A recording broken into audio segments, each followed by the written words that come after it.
দিন দুপুরে মন্দিরে চুরি করতে এসে হাতে নাতে ধরা পড়ল এক যুবক। বৃহস্পতিবার সকালে কোচবিহার শহরে পিসি চন্দ্র জুয়েলার্স সংলগ্ন মহেশ্বরী মন্দিরে ঠাকুরের অলংকার চুরি করতে এসে হাতে নাতে ধরা পড়ল এক যুবক। জানা যায় ওই যুবক মন্দিরে ঠাকুর প্রণাম করতে এসে ঠাকুরের সমস্ত অলংকার খুলছিলেন, আর সেই সময় ওই মন্দিরে টাইলসের কাজ করতে থাকা দুজন ব্যক্তি ওই যুবককে হাতে নাতে ধরে ফেলেন। তারপর তাকে আটকে রেখে মন্দিরের লোকজনকে খবর দেওয়া হলে তারা ছুটে আসে সেখানে।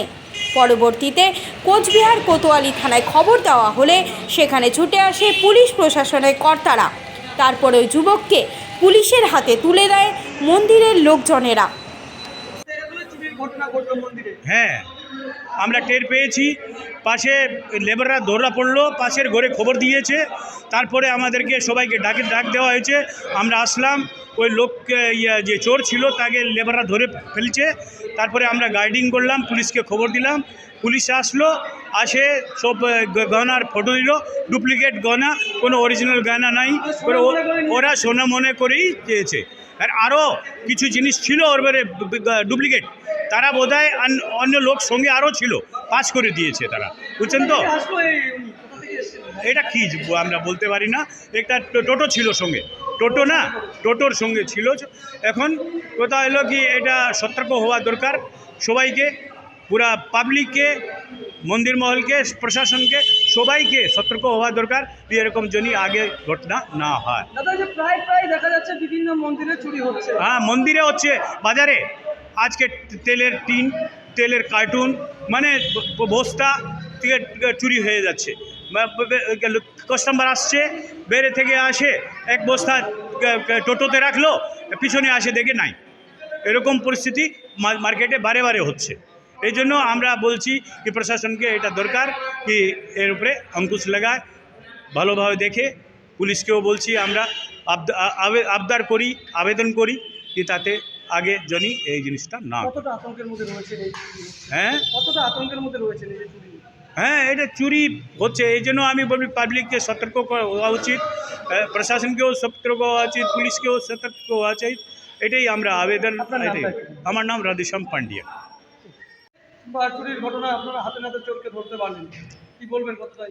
সব থেকে বড় কথা যে ওকে ধরতে পেরেছি। যদি ওকে না ধরতে পাইতাম তাহলে আমার দুইটা ছেলে, মানে দুইজন ছিলাম আমরা এখানে কাজ করতে, মানে কি পরিস্থিতি হইতো, কি করে মান সম্মান নষ্ট হইতো। আমাকে যে মালিক পাঠাইছে কাজে, ওনার তো সব থেকে আরও মান সম্মান নষ্ট হইতো। এটাই মানে সবথেকে ভয় পেতেছিলাম। কিভাবে দেখতে পারলেন আজকে যে ছেলেটাকে? পাশে এখানে জাস্ট খালি কাজে হাত দিলাম, এরপর দেখলাম ছেলেটা এখানে আসলো, আসার পরে এখানে প্রণাম করলো, বেশ ভালো। এই দিয়ে গেল, যায় এই ঘরটা খুললো, এই কাছের ঘরটা খোলার পরে চোখে পড়লো ও গলায় যে হাটটা খুলতেছিল এইভাবে। আমি দেখি কি করে, ঠিক আছে। এরপরে এই আড়ালে আইসা চুপ করে এখানে প্যান্টের নিচে এইভাবে ঢোকাচ্ছে সরাসরি। এরপরে এতগুলা, সবগুলো আগেও খুলছে, মানে ওগুলো আমার চোখে পড়ে নাই, আগেও খুলছে, আমি চোখে পড়ে নাই। যখন এতগুলো একসঙ্গে হয়ে গেছে তখন সে না বুঝতে পারলাম যে এখানে একটা কিছু আছে। পকেটে হাত দিছি, পকেটে নাই কিছু। এরপরে আমি খুব সন্দেহমূলক হাত দিব, যদি না পাই তখন আমার উপরে একটা টর্চারিং হবে। তাও জোর করে এখানে হাত দিয়ে দিছি পেটে, দেখি সব গয়না ওখানে। আমাকে চল, ওরে বললাম যে তুই এখানে আটকা, আমি পাশের দোকান থেকে ফটাফট লোক ডাকি। এরই মধ্যে ওর উপরে ঝাপটাঝাপটি শুরু করতেছে, বের হয়ে চলে যাবে আর কি, ঠিক আছে। এরপরে একজন জল নিতে আসছে ওখানে, ওকে বললাম দাদা তুমি ওকে ধরো, চুরি করছে, যা হয়েছে পরে ঘটনা বলতেছি, আগে লোক ডাকতি। ওরে ওই লোকটা দুজনে ওকে আটকায়। আপনি কি কাজ করছিলেন এইখানে? এই যে পিলারগুলো ভাঙতে হয়, এগুলোতে নতুন করে টাইলস লাগাবে, তো তার জন্য কাজ করতে এখানে 6-7 দিন থেকে আমরা কাজ করতেছি। আপনি কতটা আতঙ্কের মধ্যে রয়েছেন? এই যে আমি ওইটাই তো, আমি সবথেকে বড় কথা যে না ধরতে পারলে কি হইতো পরিস্থিতিটা। ও যদি হাইগে চলে যায় তো তাহলে কি করতে পারতাম, তখন তো আমাদের উপরে একটা ঝামেলা করতো না, যে তোমরা থাকাতে এরকম হইলো কেন। আজকে কি প্রথম কাজ করতে আসলে? হ্যাঁ, আজকে কি প্রথম? না, আমরা এখানে 7 দিন হয় আজকে নিয়ে সিরিয়াল কাজ করছি এখানে। কোথায় বাড়ি? আমার বাড়ি বলরাম। আপনার নামটা কি? আমার নাম জীবন বর্মন। আমার সাথে ধরতে পারবেন? দেখুন দাদা, আমরা সবসময় মন্দিরে থাকি না, মন্দিরে 11টার সময় পণ্ডিতজি চলে যায়।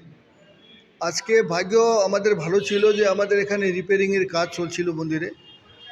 আমাদের লেবাররা দেখলো যে অনেকক্ষণ যাবত তো দাঁড়ায় আছে, ব্যাপারটা কি। ওদের যখন সন্দেহ হলো তখন ওরা ওকে ধরলো, ধরে দেখলো যে এইসব অর্নামেন্ট ও নিয়ে যাচ্ছে। তখন ওকে ধরে আমাদেরকে খবর দিল, আমরা আসলাম। আসে তো এখন কি করে যায়, এখন উপায় নাই। জিনিসপত্র সব যা ওর কাছে ছিল সব রাখালাম, পুলিশকে ডাকাইলাম। পুলিশ বললো যে ঠিক আছে, আমরা নিয়ে যাচ্ছি, আমরা আবার তদন্ত করব। খোঁজ পাওয়া গেল যে কোথাকার তার ও বাড়ি? চকচকা বললো, কোনো সময় গুগুমারি বলে, কোনো সময় চকচকা বলে, কোনো সময় সুনসুনি বাজার বলে। ওর কোনো ঠিক নাই, কোনো ঠিকানা? ওর বাড়ি কোথায় আছে আমরা বলতে পারি না। কি নাম জানা গেছে? হ্যাঁ, নাম কি জানা নাম গেছে? প্রথম তো বললো বিশ্বজিৎ দাস গুমুমারি, নাম তারপরে কি? বললো সুমন সরকার চকচকা। হাড়ু দোকান না, হাড়ু দোকান আছে না নিকুটির আগে, ওইখানে বললো।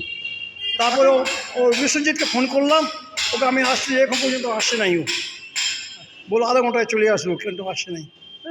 এই যে প্রায় দেখা যায় বিভিন্ন মন্দিরে চুরি হচ্ছে, কতটা আতঙ্কের মধ্যে রয়েছেন আপনারা? প্রায় বিভিন্ন মন্দিরে চুরি হচ্ছে, হ্যাঁ। কতটা আতঙ্কের মধ্যে রয়েছেন আপনারা? আন্তকে তো অনেক কিছু আছে, কিন্তু আন্তকে থাকলে কি হবে, এটা তো প্রশাসনের কাজ। তারা দেখুক কি হচ্ছে, এটা তো আমাদের কাজ না, এটা তো প্রশাসনের কাজ। তবে আমাদের এখানে যদি বন্ধ থাকা অবস্থায় তালা ভাঙে যদি ঢুকতো তাহলে দেখতাম। খোলা ছিল, লেবার কাজ করতেছে, তার মাঝখানে সাহস করলো ওরা মন্দিরে ঢুকে জিনিসটা নেওয়ার। অদ্ভুত, আমি তো ভাবতেই পারি না। গেট সবসময় বন্ধ থাকে। আপনার নামটা কি? আমার নাম জগদীশ কল্যাণী। তিনি প্রেসিডেন্ট। মন্দির প্রেসিডেন্ট আছে? হ্যাঁ, মন্দির প্রেসিডেন্ট।